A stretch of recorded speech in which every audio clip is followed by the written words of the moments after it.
What's up, guys?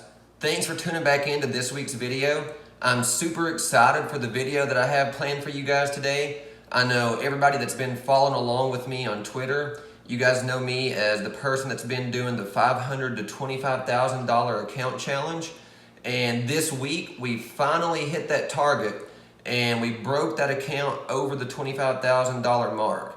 So thank everyone that's been following along from the beginning. Thank everyone that's new to the channel. If you're liking these videos and getting value from it, please do me a favor and go ahead and hit the subscribe, like, or comment button. Thank you guys that are following me on Twitter. And I would like to go ahead and give a special shout out to some great traders that I think you guys could get some value from. First and foremost is my boy Brad Mullins. Secondly would be the dude Zach Morris. Then the guest that I had on last week, Mr. Hugh Henney. Then Ultra Cause and PJ Matlock. So with that being said, guys, today I'm going to give you my top 5 tips that I wish I knew in the beginning when I first started this account challenge. And I think you guys are going to get a lot of value from these tips, so make sure to stay tuned until the end.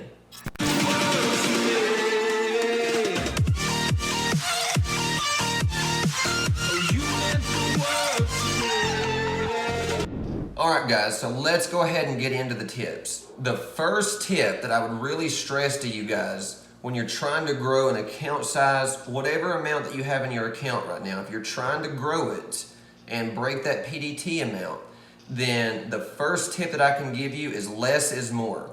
I know a lot of you guys, you're watching your favorite traders on Twitter or Discord groups or wherever that you're seeing the traders at, and you're seeing some crazy gains each day, which is very true, but most of these traders posting those profits, they have a lot of experience in the game, and they've developed the tools and the skills that can make them those gains. So in the beginning, focus on only top quality trades, and less really is more to make you bigger profits, because in the beginning, you want to focus on only the safest and the best risk-reward plays.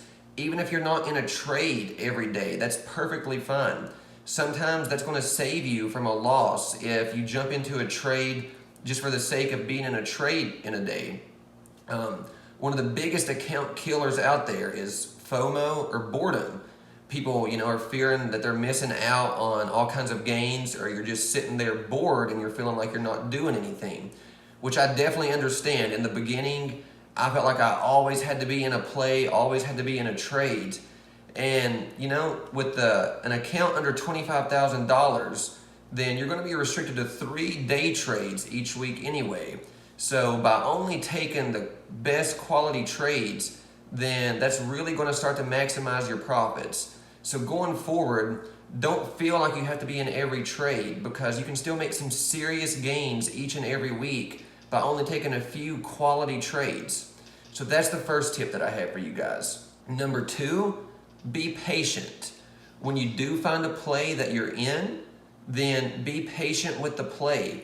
Every play is not going to explode as soon as you hit the buy button. If even it drops just a little bit on you, then that's okay. Just stay patient and confident with the setup.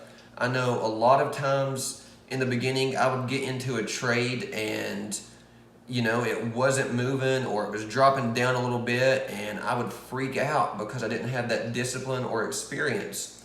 And when I would sell, a lot of times for a loss, the trade would explode, and if only I would have been patient and followed my plan, then I would have definitely caught those gains. I know myself and a lot of traders on Twitter were always emphasizing be patient and let the trades come to us, because as traders, it's very important that you don't chase garbage plays, because then you're going to be playing catch up because you weren't patient and you chased something.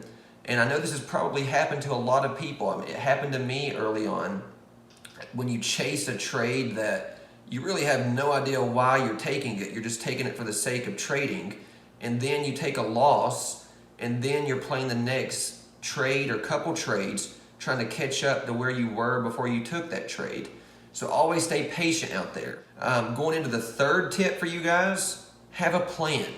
Don't just jump into a trade with no idea why you're trading it. You have no expectation of where it's going to go, where it could fall to, or why you're trading it. Always have a plan. Having a plan, that means that you're going to know what the float is of the stock. That means you're going to know what support is. You're going to know what resistance is. You're going to know if there's any upcoming catalysts. You're always scanning to see if there's any open offerings. You're just scanning to see every potential thing that could happen with this trade. Don't just be in the trade and be really nervous, having no idea what's going to happen, or asking, your favorite Twitter trader, hey, did you sell? Are you still in the play? Because that's a very, very clear indicator that you have no plan. Or if you're asking, is it too late to buy into this? Then you definitely should not be buying into that trade, and you definitely don't have a plan as to why you're taking the stock. My fourth tip is always take responsibility for each trade that you're in. I know a lot of you guys are following the alerts that I give on Twitter, and you're following the alerts of the other traders mentioned at the beginning of this video and several others, but a lot of times you expect the trade to, without a doubt hit whatever price target given on it. And, it is true, most of the time our price targets are achieved, but that's not the case every time. At the end of the day, it's your money that's involved in the trade at this point. As soon as you hit the buy button, you understand that this is your play now, and you have to monitor it closely, and you have to know everything that's going on with that trade and accept the responsibility as yours. Lastly, but definitely not least, my fifth tip that I wish I knew when I first started this account challenge would be trade with a stop loss. Now, I'm not telling you that you have to put a hard stop loss on, because a lot of times that can get rated, but I am telling you, you definitely have a mental stop loss in your mind. And that goes back to having a trading plan, taking responsibility, having discipline. It goes back to all of these. So always trade with a stop loss, because it is the stock market. Anything can happen. And if the trade goes south, nobody ever anticipates that happening. It does happen. But if you have a stop loss in place, that's going to really protect the gains that you've been working hard to make over the last several weeks, months, or ever how long that it's taken you to make these profits. So don't let all of that hard work go out the window by not trading with a stop loss. And understand that, if the trade does go south, it's nobody's fault. It's just, that's how the cookie crumbles sometimes. So you have that stop loss in place to protect yourself from that. Again, guys, thank you for the support that you've been giving me on these videos. If you're new to trading and you're interested in a broker, I do have a link down below that you can grab some free stocks from.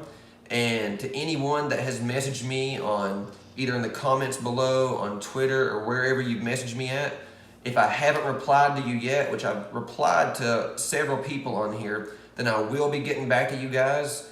I appreciate your support, and I do value your questions, so please keep them coming, and I'm going to keep the videos tailored to you guys, actually what you want to see, what can help you become better traders. Whatever it is you're struggling with, leave me a comment or message and let me know so I can get that content out for you guys. So until next time, guys.